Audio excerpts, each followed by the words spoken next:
It's been about 14 years since an open world racer was set in Asia. So when you notice there's a game coming next year that's recreating a real world location at a 1-to-1 scale, it definitely has to raise some interest. Meet Hong Kong Island, an island that's slightly bigger than the Forza Horizon 4, has a modern city, as well as its beautiful countryside, amongst other things. For former fans of the franchise, initially this seems like a step down, but by the end of this video, you'll see how this island is quite the major upgrade. So if you're new to the franchise or a returning fan, let me take you through what could easily be the best map in a racing game. So, why do people think this is a step down? Well, it's quite simple honestly. It's the size of the map. In the past, TDU has featured both Oahu and Ibiza. Together, these two legacy islands combine to be just over 2,000 kilometers square. So when you tell the returning fans that Hong Kong Island spans 79 kilometers squared, yeah, you can kind of see why. So what exactly happened then? You see, it all comes down to the gameplay experience. With a large map,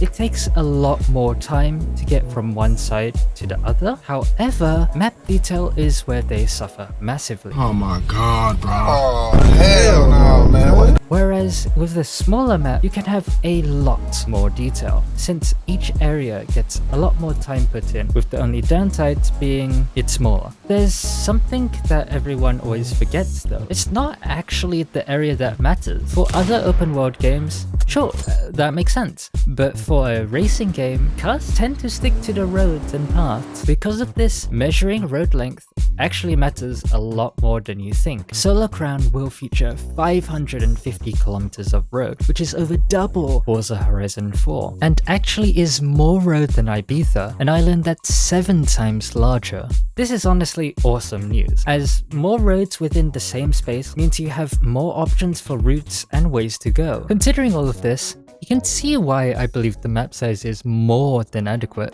With that out of the way, it's time for the fun stuff. When you think about various cities around the world, you always picture something. So, what do we associate Hong Kong with? Well,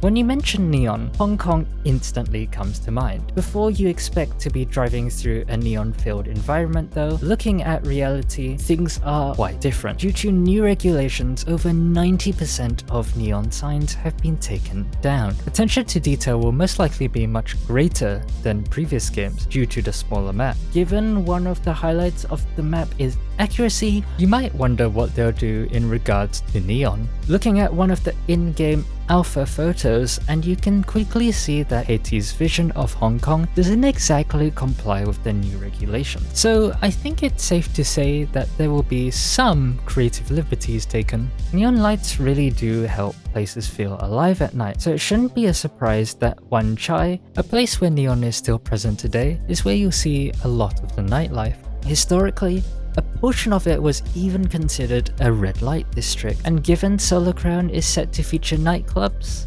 I guess this is where you want to look if you're into that stuff. One thing I'm crossing my fingers for though is the Symphony of Lights. Every day at 8 PM, over 40 buildings put on a light show on both sides of the harbour. It's a 10-minute display that you should be able to see from a good portion of the north coast. Going back to what I was saying about Wan Chai, the music that goes with the show is at the Golden Bohemia Square. There's a fair chance that we might see it in-game, as one of the buildings, the center, has working LED lights in the We Drive Together trailer. So I think you can see that with all this stuff about Wan Chai's nightlife, it kind of makes sense as to why the street's HQ is based here. Enough about Wan Chai, and I know this next one has it in its name, but this isn't about the area. It's time we talk about some of the roads, and what better one to start off with than the second longest tunnel in a racing game. The Central-Wan bypass is a 3.7 kilometer underwater tunnel, which is most likely where you'll be doing your top speed runs. The island doesn't have many super long straight roads, although personally I think that's quite refreshing compared to other titles where you have the opposite issue.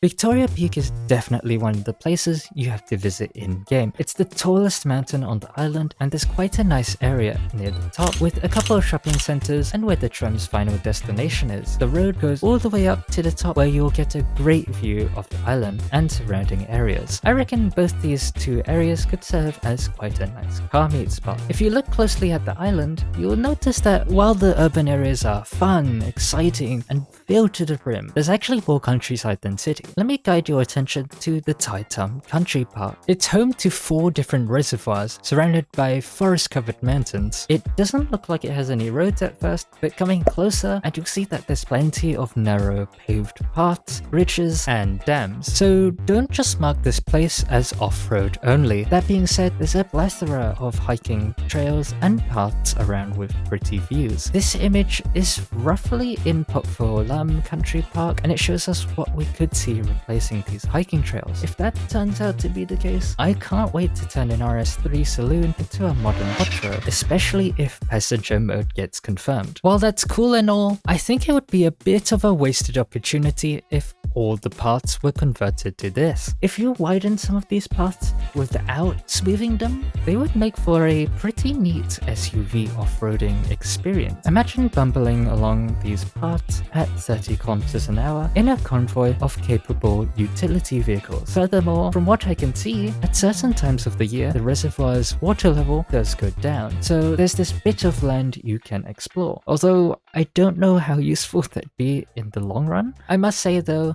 originally, straight after the location reveal, I wasn't super keen. However, putting the time and effort to research Hong Kong Island, it truly is a fascinating location. So rather than boring you with the things I've learnt, here's 10 quick features of Hong Kong Island. On the southern entrance to Aberdeen Tunnel is a row of toll booths, something I'm looking forward to that will provide a Wangan Midnight-like experience. Hong Kong Island's double-decker trams span the entire northern side and are a major part of the city's environment. There's a potential equivalent to Eden Island. Middle Island, where the Royal Hong Kong Yacht Club is conveniently based, is only accessible by ferry. Between Sai Ning Street and Victoria Road, you'll find this fun spiral ramp connecting 3 different levels. The central mid-levels escalator is the world's largest outdoor covered escalator system at 800 meters long. This was made because of the island's steep mountainous terrain and high demand in the area it covers. The Hong Kong School of Motoring could provide a